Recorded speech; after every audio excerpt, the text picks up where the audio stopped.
မျိုးသားညီညွတ်ရေးဆိုရ NUG ပြုပြင်ပြောင်းလဲရေးကိုအဆင့်30နဲ့ဆောင်ရွက်နေပြီးအမျိုးသားညီညွတ်ရေးဆိုရနဲ့တိုင်းရင်းသားလက်နက်ကိုင်တော်လှန်ရေးဖွဲ့တွေပါဝင်တဲ့အားကောင်းတဲ့အစိုးရအဖြစ်ပြင်ဆင်ဖွဲ့စည်းဖို့ဆက်လက်လှုပ်ဆောင်နေတယ်လို့ NUG ယာယီသမ္မတဒူဝါလရှိလာကကြေညာလိုက်ပါတယ်။ယာယီသမ္မတဒူဝါလရှိလာကဒီဇင်ဘာလ10ရက်ညပိုင်းမှာအမျိုးသားညီညွတ်ရေးဆိုရရဲ့ပြုပြင်ပြောင်းလဲရေးနဲ့ပတ်သက်ပြီးမိန့်ခွန်းပြောကြားရမှာအခုလိုထည့်သွင်းပြောကြားလိုက်တာပါ။အဲ့လိုဆိုရဖွဲ့ပြုပြင်ပြောင်းလဲရေးနဲ့ပတ်သက်လို့နိုင်ငံတော်ယာယီသမ္မတဒူဝါလရှိလာကအခုလိုပြောလိုက်ပါတယ်။ မဟာမိတ်စစ်ရေးတပ်ပေါင်းစုနဲ့မဟာမိတ်နိုင်ငံရေးတပ်ပေါင်းစုမှဒီ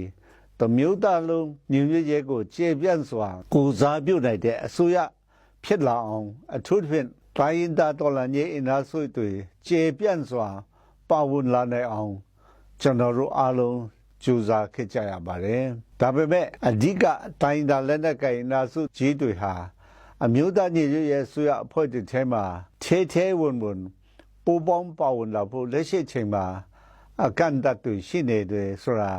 သိရှိရပါတယ်ကျွန်တော်တို့အစိုးရအဖွဲ့လူထုအကျိုးနဲ့တော်လှန်ရေးအောင်မြင်မှုတွေကိုရဖို့ဆိုရင်ပြုပြင်ပြောင်းလဲရေးကိုလက်တွေ့လှုပ်ဆောင်ဖို့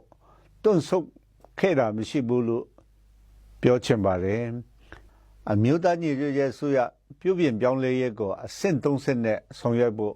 လမ်းစဉ်ချမှတ်ခဲ့ပါတယ်ပထမအဆင့်ဖြစ်တဲ့အစိုးရအတွေ့အပြုပြင်ပြောင်းလဲရေး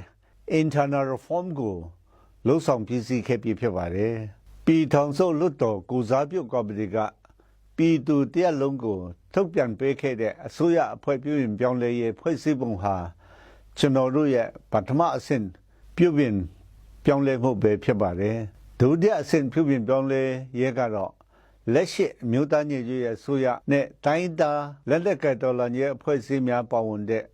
ကုစားပြုအားကောင်းတဲ့အစိုးရအဖြစ်ပြင်ဆင်ဖွဲ့စည်းဖို့ဖြစ်ပါတယ်။ဒါတဲ့အဆင့်ပြုပြင်ပြောင်းလဲရေးကတော့မဲအွန်လိုင်းနဲ့ချမ်းဖက်စစ်အုပ်စုကိုဖြုတ်ချပြီးအသွင်ကူးပြောင်းရေးအစိုးရအသစ်တရက်